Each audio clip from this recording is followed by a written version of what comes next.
আলু দিয়ে এই মজাদার স্প্রিং রোলটা কিন্তু খুব সহজেই ঝটপট 5 মিনিটের মধ্যে তৈরি করে ফেলতে পারবেন। আর শব্দ শুনে তো বুঝতে পারছেন এটা কতটা ক্রিস্পি হয়েছে। আর আমি কিছুটা আলু আগে থেকে সেদ্ধ করে ম্যাশ করে রেখেছি। সামান্য পেঁয়াজ, কাঁচামরিচ, ধনিয়া গুঁড়ো, গরম মশলা গুঁড়ো, সামান্য লবণ দিয়ে সুন্দর করে মিক্স করে রেখেছি। তারপর একটি ডো তৈরি করার জন্য ঘরে থাকা আটা অথবা ময়দা যে কোনো একটা নিলেই হবে। সামান্য পরিমাণ তেল আর লবণ দিয়ে নর্মাল পানি দিয়ে সুন্দর করে একটি ডো তৈরি করে নেব। সফট ডোটার জন্য বেশি শক্ত না হয়ে যায়। তারপর আমি একটা বড় রুটি বলে নিয়েছি। তারপর যে আলুর পুরটি ছিল সেটা দিয়ে এভাবে লম্বা লম্বা করে কেটে, আপনারা তো দেখে বুঝতেই পারছেন, কাটার পরে সুন্দর করে রোল রোল করে ভাজ করে নেব।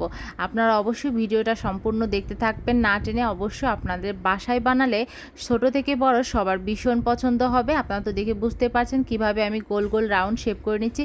তারপরে কিন্তু এটা সুন্দর করে হালকা একটু ঠাসা দিয়ে, বেশি একটা চাপ দেওয়া যাবে না, অল্প একটু চাপ দিয়ে সুন্দর করে এর শেপটা তৈরি করে নেব। শেপটা দেখতে কিন্তু, নামটা কিন্তু আমি এখানে স্প্রিং রোল দিয়েছি। খেতে কিন্তু আসলে খুব মজা হয়েছিল। আপনারা কিন্তু বাসায় একবার হলেও তৈরি করে দেখতে পারেন। এভাবে একে একে করে আমি সবগুলো বানিয়ে নেওয়ার পর একটা ফ্রাই প্যানে তেল দিয়ে হালকা গরম হয়ে আসলে তারপরে আমি সবগুলো দিয়ে দেব।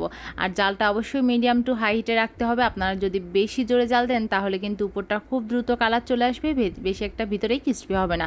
আর মিডিয়াম টু হাই হিটে জাল দিয়ে করলে পারে সুন্দর ক্রিস্পি হবে। খেতে কিন্তু ছোট থেকে বড় সবাই ভীষণ পছন্দ করবে।